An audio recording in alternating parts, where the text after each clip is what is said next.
Lors de la conférence en ligne avec les localités, le Premier ministre Phạm Minh Chính a souligné 5 déterminations et 10 groupes de tâches pour 2024. Le mode de vie unique et l'hospitalité des gens font du Vietnam une destination de choix pour vivre et travailler pour de nombreux expatriés étrangers. Rencontre avec le jeune designer Cao Minh Tiến avec son voyage créatif pour insuffler une nouvelle vie au denim et au brocart, deux tissus apparemment opposés.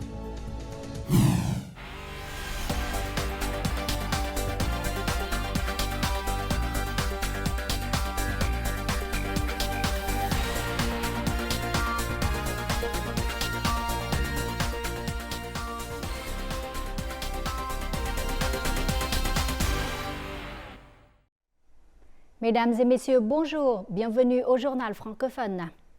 La conférence annuelle du gouvernement et des localités s'est tenue ce vendredi matin à Hanoï sous la présence du Premier ministre Phạm Minh Chính.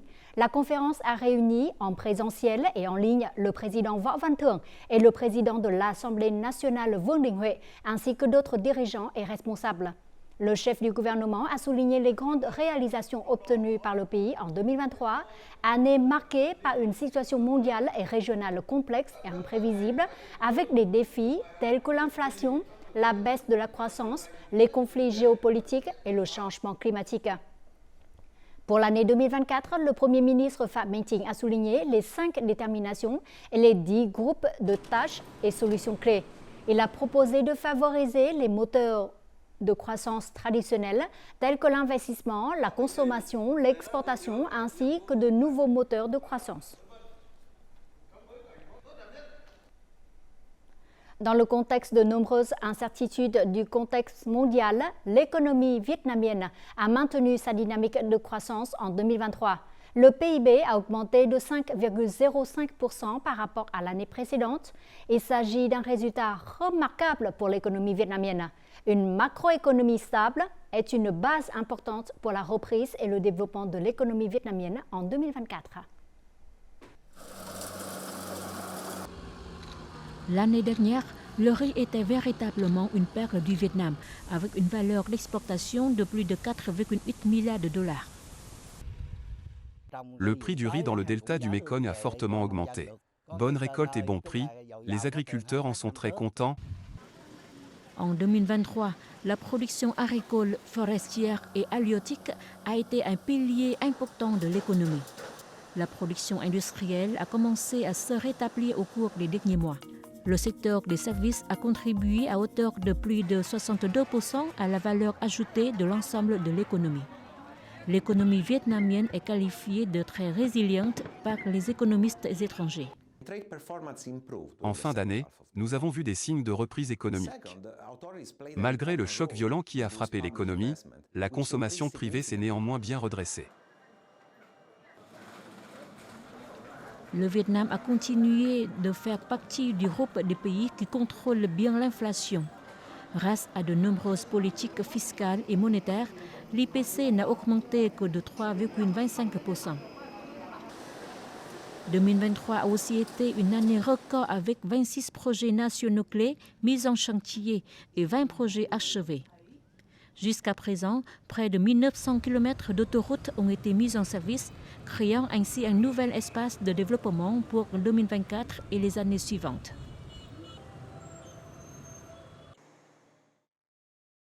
Nous avons la confiance des citoyens et des entreprises du pays et du monde entier. C'est un avantage que tous les pays ne possèdent pas et c'est l'une des voies que nous avons tracées. En 2023, plus de 23 milliards de dollars d'IDO ont été décaissés au Vietnam, soit le montant le plus élevé depuis 2019. Cela démontre la confiance des investisseurs internationaux dans l'économie vietnamienne. Le fait que le taux de croissance du Vietnam a été maintenu au-dessus de 5% est très impressionnant. En particulier, la consommation intérieure et les ventes au détail sont l'un des principaux moteurs du Vietnam. Selon l'agence de notation Fitch Ratings, malgré de nombreux défis, la croissance économique du Vietnam présente de nombreux signes favorables et pourrait ramper à environ 7% sur le moyen terme. En 2023, le delta du Mekong a connu un taux de croissance économique assez élevé. L'un des facteurs importants pour l'essor de cette région est l'amélioration des infrastructures de transport régional. De nombreuses autoroutes ont été ouvertes au trafic ou sont en construction, facilitant ainsi la connectivité régionale et l'exploitation des ressources pour le développement socio-économique du delta du Mekong. Chaque jour, cette entreprise exporte de 7 à 8 camions de riz. Les véhicules transportent du riz vers les ports de Ho Chi Minh Ville et du Sud-Est. Le transport routier est devenu plus pratique après la mise en service de l'autoroute Ho Chi Minh Ville-Cần Thơ. Avec cette autoroute, nous pouvons réduire les frais d'expédition de 2 à 10%. De plus, le délai est également raccourci. Désormais, il ne faut que moins de 2 heures pour aller de Ho Chi Minh Ville à Cần Thơ, soit moitié moins qu'avant. Cette autoroute relie le mégapôle du Sud à tout le delta du Mekong. De nombreux produits agricoles peuvent accroître leur compétitivité en termes de prix et de qualité. Une série des autoroutes forme des axes verticaux, horizontaux et à chevrons, contribuant à améliorer l'attractivité de cette région auprès des investisseurs. Nous avons aménagé des parcs industriels et des zones urbaines en connexion avec les nouvelles autoroutes. Ces infrastructures sont importantes pour le développement de Vĩnh Long et de tout le delta du Mekong. Avec une forte amélioration des infrastructures de transport, Vĩnh Long a attiré une dizaine de nouveaux projets d'investissement et d'expansion. Le long de l'autoroute, de nombreux parcs industriels continuent d'être construits. Dans le delta du Mekong, 8 projets d'autoroute sont en cours. D'ici 2026, l'ensemble de la région disposera d'environ 554 km d'autoroute. Le premier lot de 7 tonnes de mangue verte a été exporté vers l'Australie et les États-Unis. Cet événement contribue à affirmer la marque de la mangue verte de Chợ Mới de la province d'An Giang. Le district de Chợ Mới possède la plus grande zone de culture de mangue de la province d'An Giang avec plus de 6 millions d'hectares. Le district a émis 41 indicatifs régionaux pour la plantation de mangue verte destinée à l'exportation vers la Chine, la République de Corée, le Japon, l'Australie et les États-Unis.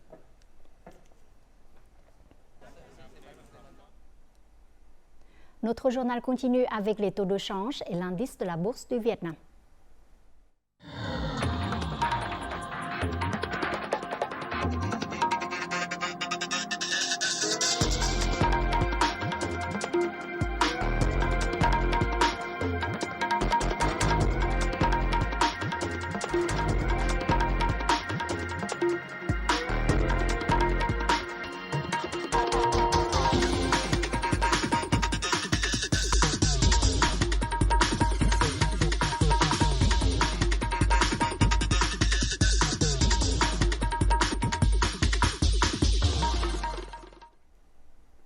L'ambassade du Vietnam au Japon a dépêché jeudi une mission au chevet de la communauté vietnamienne touchée par le séisme survenu le 1er janvier dans la préfecture d'Ishikawa.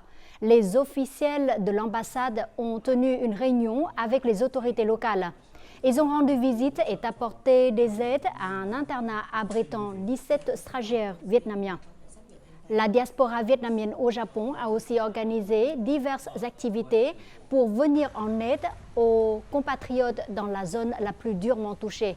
À la date du 4 janvier, les autorités d'Ishikawa n'ont reçu aucune information sur d'éventuelles victimes vietnamiennes lors du séisme et de ses reliques.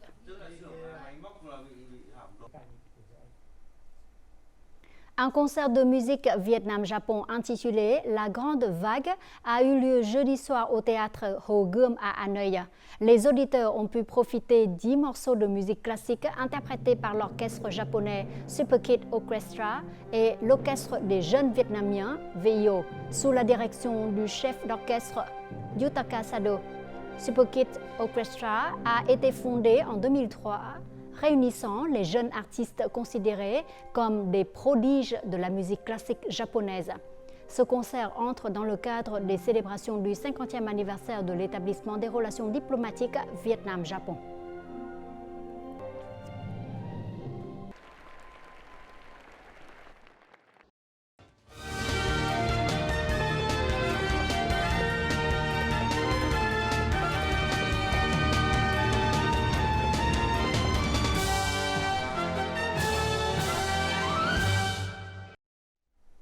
Notre journal continue avec un condensé des faits marquants de la semaine écoulée.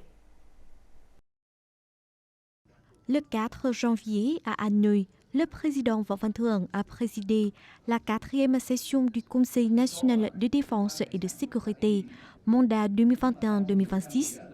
Les participants ont discuté des résultats obtenus récemment dans divers domaines, notamment la défense, la sécurité et les affaires étrangères. Ils ont en outre analysé et évalué la situation mondiale et régionale, ainsi que les impacts sur le Vietnam. Le chef de l'État a souligné que dans les temps à venir, il faudrait continuer à défendre fermement l'indépendance, la souveraineté, l'unité et l'intégrité territoriale, à maintenir la sécurité et l'ordre social et à renforcer l'intégration internationale. Le Premier ministre Phạm Minh Chính a participé le 3 janvier à la conférence bilan du ministère de la Culture, des Sports et du Tourisme. Le chef du gouvernement a exhorté le ministère à finaliser et à publier le programme national de développement culturel pour la période 2025-2035, ainsi que la stratégie de développement des industries culturelles du pays. Il a également souligné l'importance de modifier la législation et d'accélérer la numérisation pour mieux préserver et valoriser les patrimoines culturels du Vietnam. Le président de l'Assemblée nationale Vương Đình Huệ a reçu jeudi 4 janvier à Hanoï le vice-président de l'Assemblée nationale du Laos, Chalin Yapahua, en visite de travail au Vietnam. Le plus haut législateur vietnamien a insisté sur le renforcement des échanges d'expériences en matière de travail législatif et de supervision entre le Parlement vietnamien et laotien. À cette occasion, Vương Đình Huệ a également affirmé que le Vietnam aiderait le Laos à organiser deux conférences importantes, dont le Laos sera le pays hôte cette année, notamment le sommet de l'ASEAN et l'Assemblée interparlementaire de l'ASEAN-IPA. Le président de l'Assemblée nationale, Vương Đình Huệ, a effectué une visite mardi 2 janvier pour inspecter deux projets clés dans la province de Bà Rịa Vũng Tàu. Il s'agit de la phase 3 de l'autoroute Biên Hòa Vũng Tàu et du complexe pétrochimique du Sud. Vương Đình Huệ a apprécié les travaux déjà réalisés lors de la phase 3 de l'autoroute d'une longueur totale d'environ 19,5 km. Quant au complexe pétrochimique du Sud, investi par le groupe thaïlandais SCG, avec un capital de plus de 5 milliards de dollars, le chef de l'Assemblée nationale a appelé au respect des normes environnementales imposées par le Vietnam. Selon l'ambassade du Vietnam au Japon, aucune victime vietnamienne n'a été signalée suite à la série de puissants séismes qui ont secoué le 1er janvier la préfecture d'Ishikawa au Japon. Les séismes d'une magnitude de plus de 7,5 ont fait jusqu'à présent 94 morts. L'agence météorologique japonaise l'a officiellement baptisé séisme de la péninsule de Noto de 2024. De nombreux événements culturels et artistiques attractifs et animés ont eu lieu à travers le pays pour accueillir la nouvelle année 2024. À Hanoï et à Ho Chi Minh Ville, des programmes de contes à rebours ont réuni une foule nombreuse. La ville balnéaire de Da Nang a accueilli les premiers touristes de l'année 2024. Ils ont reçu des cadeaux et des billets d'avion aller-retour internationaux et nationaux. C'est une activité annuelle qui marque un bon départ pour l'industrie aéronautique et touristique du Vietnam à l'occasion du Nouvel An. La vieille ville de Hội An, un site du patrimoine culturel mondial reconnu par l'UNESCO dans le centre du Vietnam, fait partie des 7 destinations les plus en vogue en 2024. Selon le site web touristique américain Travel of Path, Hội An est l'une des plus belles villes du Vietnam, connue par sa beauté antique bien préservée et son mélange unique de multiples influences culturelles. Auparavant, Hội An a été élue par Travel + Leisure parmi les 25 plus belles villes du monde. Le Spectrum of the Sea est arrivé jeudi à la ville côtière de Nha Trang du Vietnam, transportant à son bord un total de 4 400 visiteurs internationaux. Il s'agit du premier navire de croisière passant par Nha Trang en 2024. Le Spectrum of the Sea est considéré comme le navire de croisière le plus grand et le plus luxueux d'Asie. Pendant 2 jours à Nha Trang, les croisiéristes étrangers auront l'opportunité de visiter les lieux emblématiques de la ville. Cette année, Nha Trang envisage d'accueillir plus de 40 navires de croisière internationaux.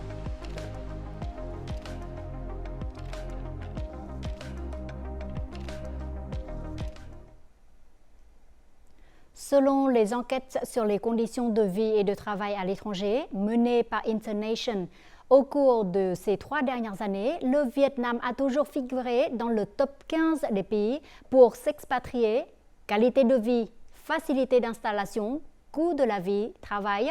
Les critères d'évaluation étaient nombreux. La richesse culturelle, le style de vie unique et la gentillesse des habitants font que le Vietnam est une destination de choix pour vivre et travailler de nombreux étrangers.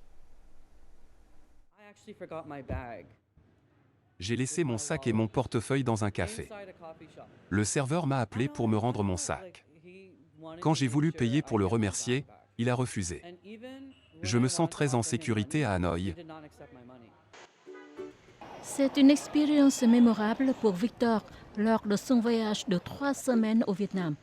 Il a eu de profondes impressions sur l'hospitalité des gens, la sécurité sur les rues et l'habitude des Hanoïens de boire du café le matin.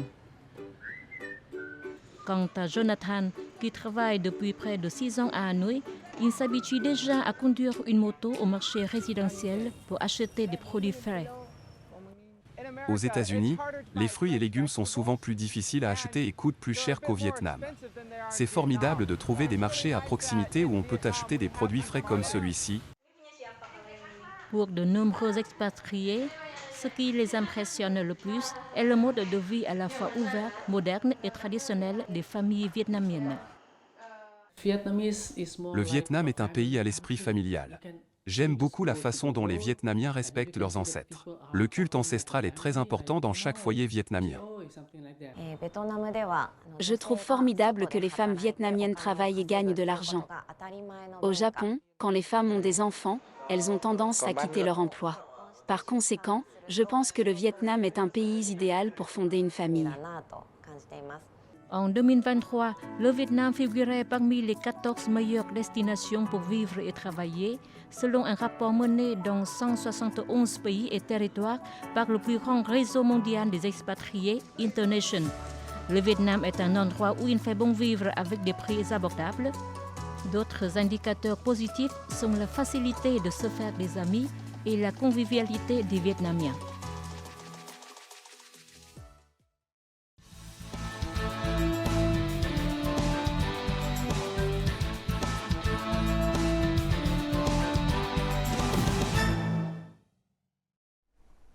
Dans le reportage suivant, nous plongeons dans l'histoire captivante du brocart et du denim à travers la vision innovante du jeune designer Cao Minh Tiến.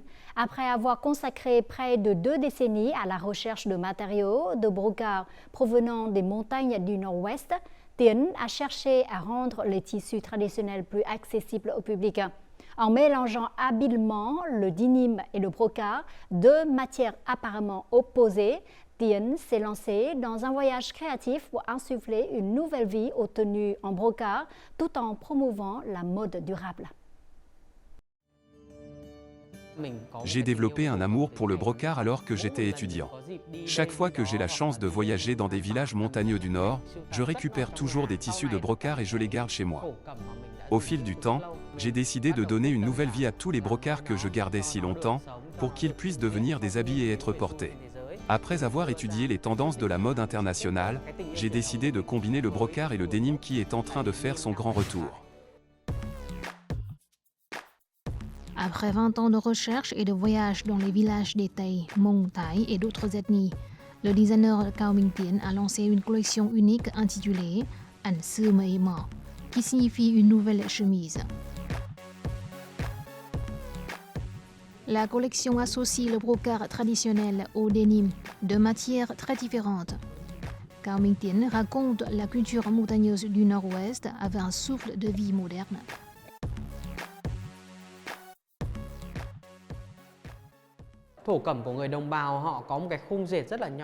Les peuples ethniques disposent de petits métiers à tisser de seulement 35 cm pour tisser le brocart. Pour utiliser le brocart de la manière la plus économique et la plus efficace possible, je dois trouver un moyen d'arranger et de combiner les brocarts avec des jeans ou d'autres matériaux, de sorte que le tissu ne ressemble pas à un rapiessage, mais à une technique d'assemblage de tissu.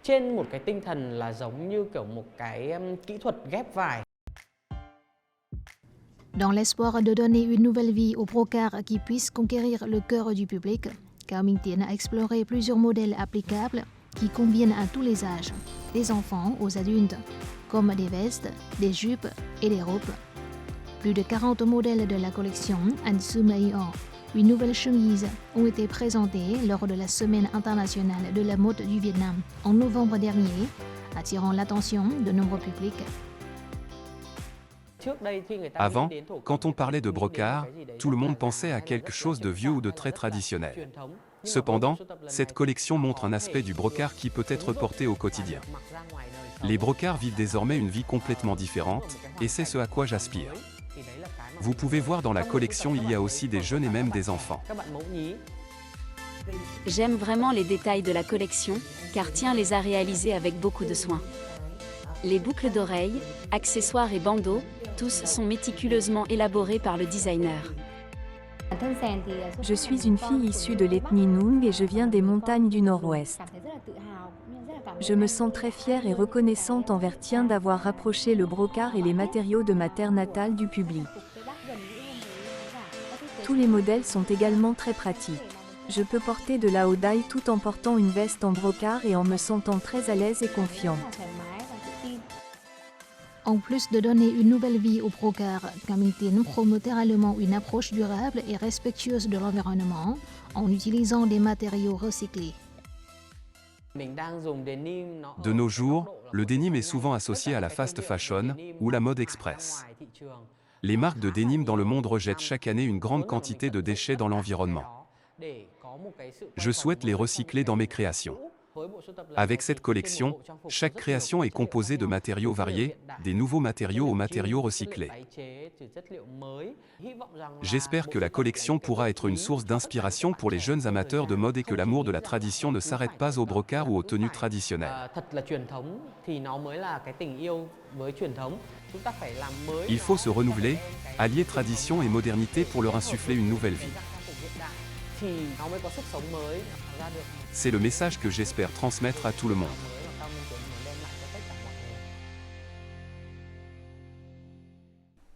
En fin du journal, découvrons tout de suite les prévisions météo.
C'est la fin du journal francophone. Merci pour votre attention. Très bon week-end à vous tous et à très bientôt.